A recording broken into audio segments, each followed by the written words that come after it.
So I was born and raised in Pueblo, so I love Pueblo. I have deep connections here. Um, Pueblo being IAFF Local 3, that's like a huge deal. So I'm part of the e-board for my union. In early 1900s, we found out that the International Association of Firefighters was kind of coming to a head, and they were going to start making locals. And so, right when Pueblo Fire Department heard that, everyone gathered up their money. Our little department gathered up their money and covered one guy to go to Washington D.C. I think it was. So we take a train ride to Washington D.C. And when he got there, turned in the paperwork to be IAFF certified, and I think it was Philadelphia and Chicago that they turned the paperwork in at the same time. So that was a coin toss, 50-50 chance, and I don't ask me who won, but one of them's local 1, one of them's local 2, and we're third ones. We got local 3.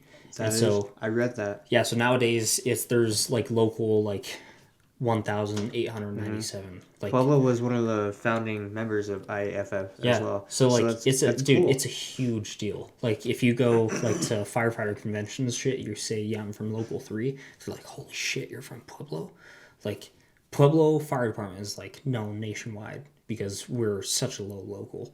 Like it's something huge to be proud of. And so exactly, I kind of was born and raised here. I had a brother-owned department, and so it was kind of no-brainer to apply for Pueblo Fire Department. But I mean, yeah, being for like New York, like that'd be sick as hell. Like, but you only like New York Fire Department. I can guarantee like 70-80% of their calls are fire calls, which is sick if you love like firefighting, which I do love. I do have a passion for firefighting, which is not why I'm a firefighter.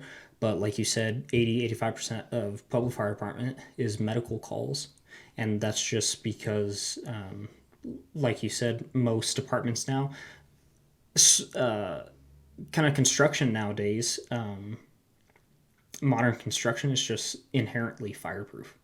And so little fire starts, it's not going to spread to the whole entire house. So it's not like a big deal. Really? Firefighting. As much, yeah, because. So wait, so for the structures, like, as far as modern day structures, they're more like fireproof? Absolutely. Really? I thought they were more Absolutely. like fire. The material and stuff that we use is just not meant to catch fire.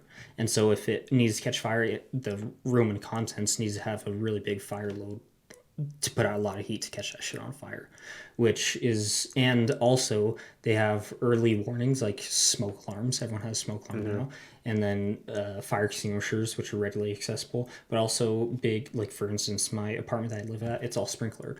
So if any one of those sprinklers are tripped, it's going to put out a shit ton of gallons per minute, which is going to put that out. So yeah, the fire department might get called, but when they get there, it's just going to be water everywhere and maybe a little burnt shit. There's gonna be no fire. And so the construction nowadays is getting, it's so good and so fireproof that structure fires are just becoming something of the past. And so, like you said, 80-85% of Pueblo Fire Department calls, maybe nations, I'm not sure, I don't keep up statistics, but they're not fire related calls, they're medical emergencies because the ambulance company alone, it's not enough to take care of the patient. And so they were making fire department structured towards ALS, advanced life support, so we can help out the ambulance companies because there's just not enough of them, super understaffed and underpaid and all that jazz. But me personally, I love medicine. It's like my bread and butter. I love firefighting. It's fun as hell. Like you'll get no kind of, you won't get a better adrenaline rush and a high than like being in a structure with fire all around you and putting it out. That's badass. And it's like the coolest feeling ever. And like you're walking out of that structure, taking off your mask and shit. Everyone's like clapping, everyone's like looking, taking pictures and shit. You feel like a badass. It's super sick. And I love it. But it doesn't happen all the time. There's not a whole lot of structures that like burn to the ground in Pueblo per se. Like our department is so, like our stations are so close together. There's 10 stations for about 120,000 people in the city of Pueblo. Like you said, rural, which is county, takes care of the county. Pueblo West takes care of Pueblo West, so we're just in Pueblo City. And so There's not a fire station that's not 2-3 miles away from another fire station. So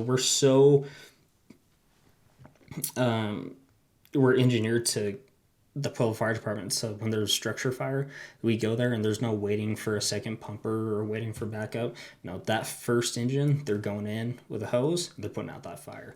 And so there's never been, as long as I've been here 3 years, which isn't a long time, there's never been like a burner. Like it's very, very, very uncommon for like us to get to a structure and it's on fire and like the chief is like, yeah, we're gonna go defensive. Like it's always offensive. We're always, if there's any part of saving that structure, Pueblo Fire Department's going in there and we're putting that shit out. So as far as defense and offense, what does that look like? Defense is like a structure that like there's absolute zero hope that there's anybody alive in that structure, and there's zero hope that we're gonna put that thing out where like you can salvage that house.